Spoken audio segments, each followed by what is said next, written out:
You know, the WWF has major incidents through the years that drew laughter and despise. But this one kind of takes the cake because a lot of people thought the WWF should have shoot fighting as part of its overall appeal, and this was more than shoot fighting.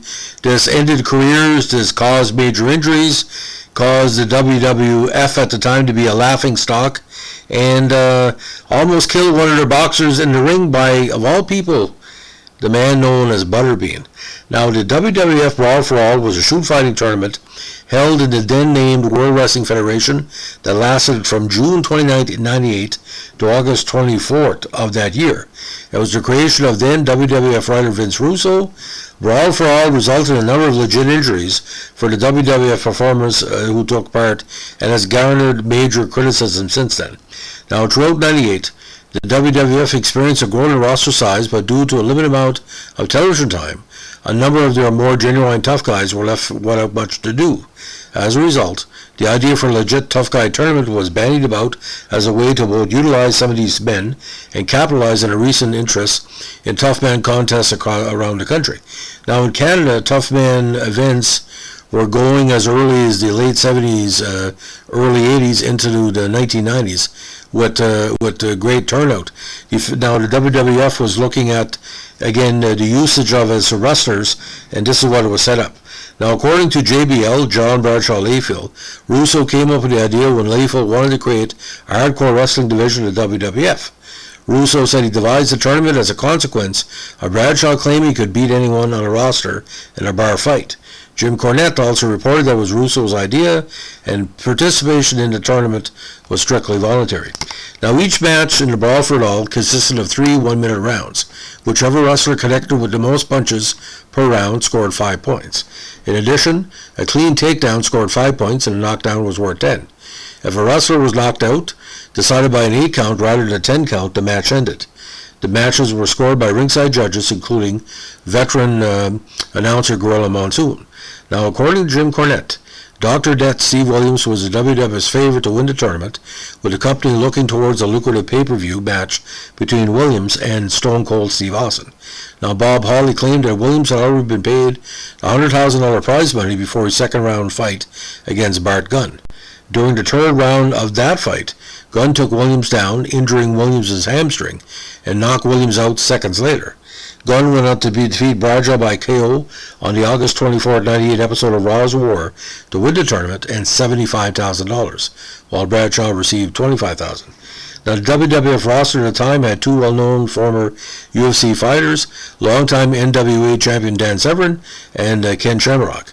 Shamrock declined the opportunity to take part, while Severn defeated the Godfather in the first round, but then withdrew from the tournament, stating he had nothing to prove, which he didn't. In a radio interview after the event, Severn asserted that the WWF at first had not allowed him or Shamrock to compete at all, and that they removed Severn from the tournament after his first round victory over the Godfather. However, Williams recalled Shamrock's backing out and Severn withdrawing because of his frustration at the rules and the idea of having to wear boxing gloves. Along with Williams, a number of other wrestlers sustained legitimate injuries during the tournament, including the Godfather, Steve Blackman, Road Warrior Hawk, Savio Vega, and Brackus. Now, fans in attendance instantly voiced their disapproval at the tournament with chants of boring and we want wrestling. Josh Nason of the Wrestling Observer newsletter wrote that Brawl for All was regarded as a terrible idea. Then WWF official Jim Cornette has described the tournament as the stupidest thing that the WWF has ever done. Well, beyond the gobbledygooker. He argued that the WWF misjudged the appeal that legitimate fighting would have to their audience, considering that the WWF had promoted the idea that their matches were merely entertainment.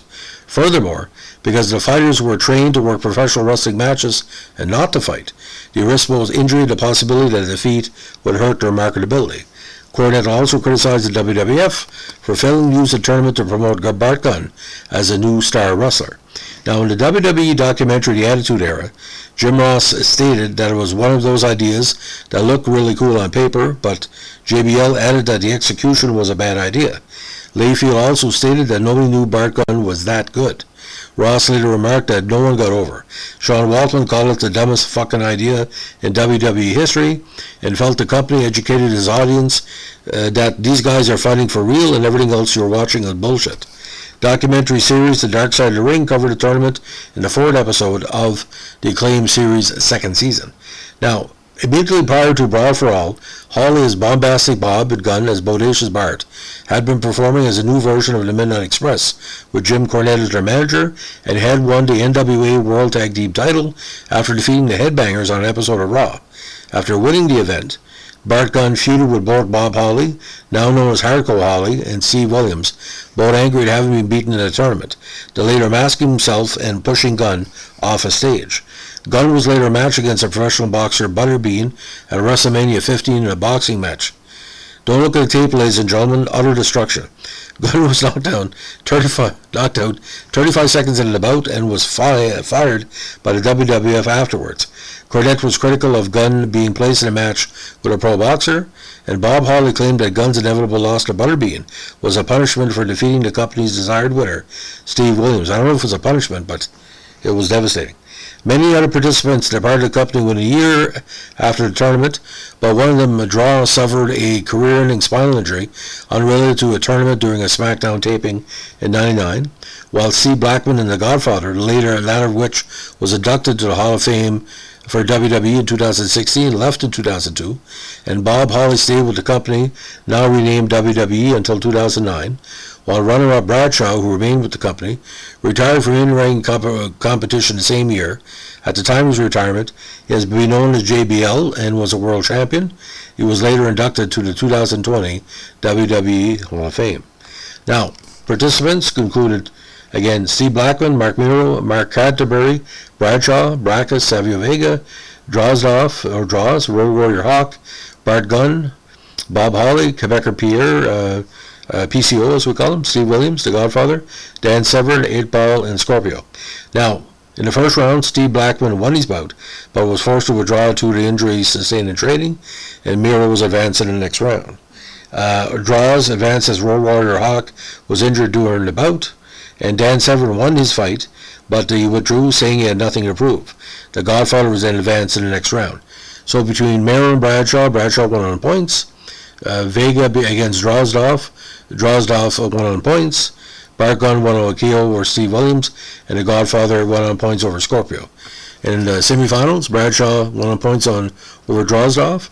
Bart Gunn KO'd The Godfather, and Bart Gunn KO'd Bradshaw in the finals. So a terrible, terrible decision to do something like this.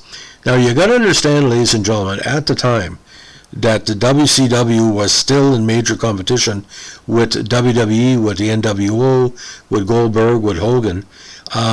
Maybe Vince thought it was a good idea, but he could have had a set up what he called pay-per-view and just have them, set up fights, like deciding who's going to be the winner, or have an arm wrestling competition, or have a bodybuilding competition. But to put wrestlers' careers at risk was just a terrible, terrible decision. So I call it Brawl for All, but it's grammatically incorrect to call it Brawl for All, but that's what they call it. And if you like what we're doing here with our vintage boxing and wrestling podcast, let us know with a like, comment, or subscribe. And don't forget, if anybody offers you a shoot fight, if you're a wrestler against another wrestler, please decline. You're trained to protect your opponent in the ring, not damage them. Have a good day. Bye.